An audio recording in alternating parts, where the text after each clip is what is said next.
Welcome inside the big show after an historic performance for Washington at the Big Ten Women's Rowing Championships. Rick Pizzo, Ainsley Blue alongside to break it all down for you. And as we head straight to Indianapolis, Ainsley, we can tell all the viewers that Washington not just wins this championship, but wins every single boat. Just how rare and impressive is that? In 25 years, this is only the second team that's been able to sweep all 7 races. In 2018, you saw Ohio State do it, but since then, no other team has been able to.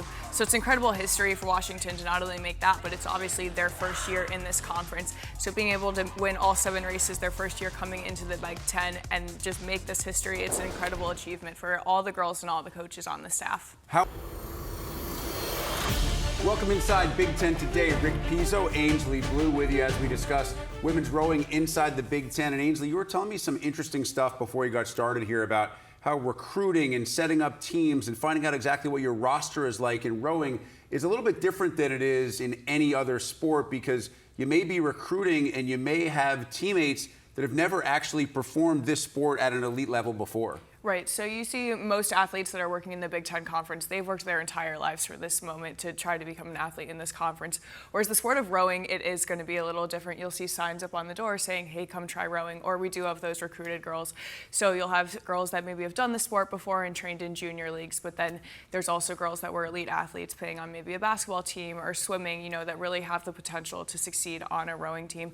So it's really a good blend between all different types of athletes, but a good sense of camaraderie, and you're just working together and then able to see the success, you know, starting in September practicing to then lead up to championships and regattas in the spring and just see how far you can come in that experience. So typically those stroke seats in the boat are going to be the boats that are setting the pace for everyone else. And then those seats 3 to 6 are going to be the fastest, the strongest girls. So just trying to figure out, you know, who's going to be most successful on that seat in the boat. What made them so good this year? The thing that's successful for any rowing team that you see is just the trust that they have in each other. It's not a sport where you can have one person really be the star. You know, there's going to be 9 girls in that 8, and you have to rely on that coxswain to almost hold you to the race plan and be that cheerleader. Your coach isn't on the sideline. You can't hear them. So you have to rely on that coxswain to guide the boat, to just push you to do better. And then leading from that stroke seat, making sure that you're following. You can't look to the side because you need to make sure that your oar is getting in at the same time as the girl in front of you. So really just that trust. But then for that Washington team, they are successful year in and year out. You know, we've seen even in their previous races this year, they were pretty successful, but they send girls to the Olympians since 1980, every single year. It's just an expectation among that program. So it's something that, you know, we weren't surprised to see, but it's just impressive that from that 13 years, it's Ohio State and Michigan winning the Big Tens every year. And now you have a team that it's their first year in the conference and the first time they win. It's incredible. How long does it take to figure out preseason? And is it typical that at any point during the season, a coach may make adjustments or changes if they're not seeing what they want to? I think any coach knows who their athletes are going to be from the start. They see the potential and they know where they can move them. That's something that it's the coach's profession that they know. But when you start novice, it's very common that you'll have 60 girls. They joke that it was the women's football team. So there's 60 girls that may start out in September, and then by February, there's maybe 20 left. So it's really, if girls lean off, they may say they don't feel comfortable, there's too much going on with school, a lot of different stressors and factors going on, so that can obviously make an impact on, you know, the seats of the boat and what changes.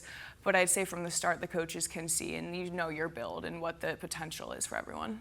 As well, so how much confidence do you think they had going in, and how much does confidence play a part when you get into an event like the Big Ten Championship? Well, it's exactly what you're saying. Confidence does help with anything, but it's also that's a race and it's done. You can't just live off of an ego saying, okay, we know we've won all of these and just go into a race expecting that, because obviously a lot of other teams are going to see those results and know what they have to beat. They have the access to seeing those times and are able to see what they need to do better. So every other team that's competing in this Big Ten Championship is able to try to work to reach them and beat them.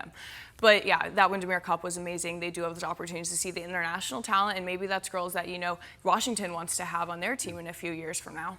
Excited to see Michigan and Rutgers. I think both teams have a lot of skill. Rutgers is a very young team. If you look at their race in the 4s, it was really important for them to beat Michigan. Michigan was really against them that entire race. And then you see the last 500, Rutgers really takes close, and they're almost close to Washington. So I think it's maybe a surprise that it's not a team that we've seen in the prior years, but someone that really is able to continue to success as they grow to develop. Every single boat that's racing is going to count to points. Even if you're the boat that comes in last place in that novice boat, you're still going to earn 11 points. So then you're working your way up. Every single girl needs to know that they have a role and that they just need to work their hardest, trust their coxswain, trust their stroke seat, and just make sure that everyone's following the race plan to succeed. And for Washington, it seems that they knew what they wanted to do, and that's what led them to success. So how big of a favorite will the Huskies be heading into 2026? They have a ton of girls returning, so I think that's obviously a huge helpful factor. In that first 8 that we saw win those 99 points, they have 5 of their 9 girls coming back next year. But there are other teams, too, that really were giving them a run. You saw Michigan in that race. Up until that third 500, Michigan was ahead. So we know that they're going to be coming in for that hunger, and, they were those champions for the past 2 years, so they want to reclaim that status again in the next season. Down with her, looks like Greg Langermeyer for the Buckeyes.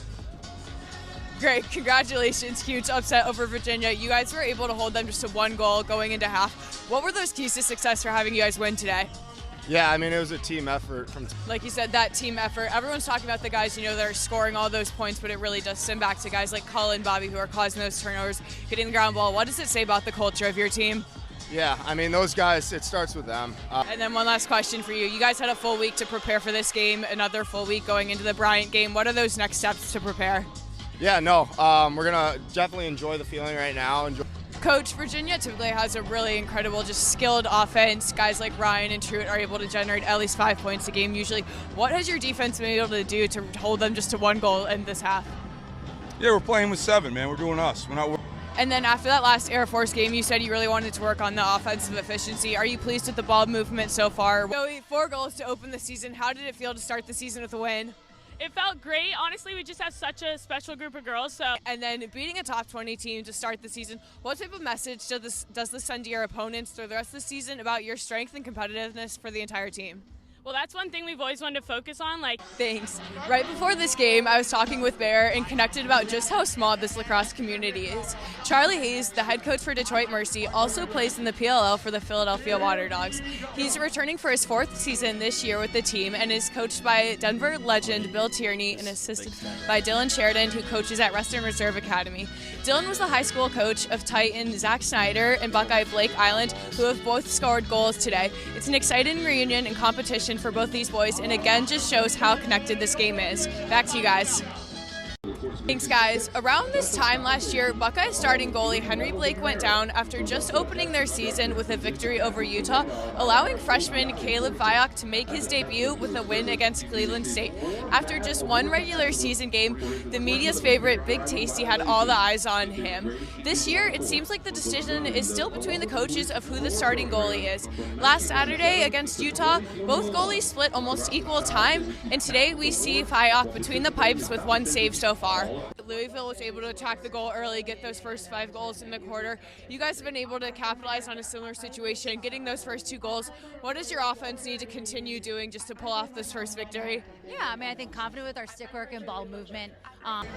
As we're now a few games into the regular college lacrosse season, today's really the first time when both teams have been able to watch film on their opponent and make the necessary adjustments that they need to do to win this game.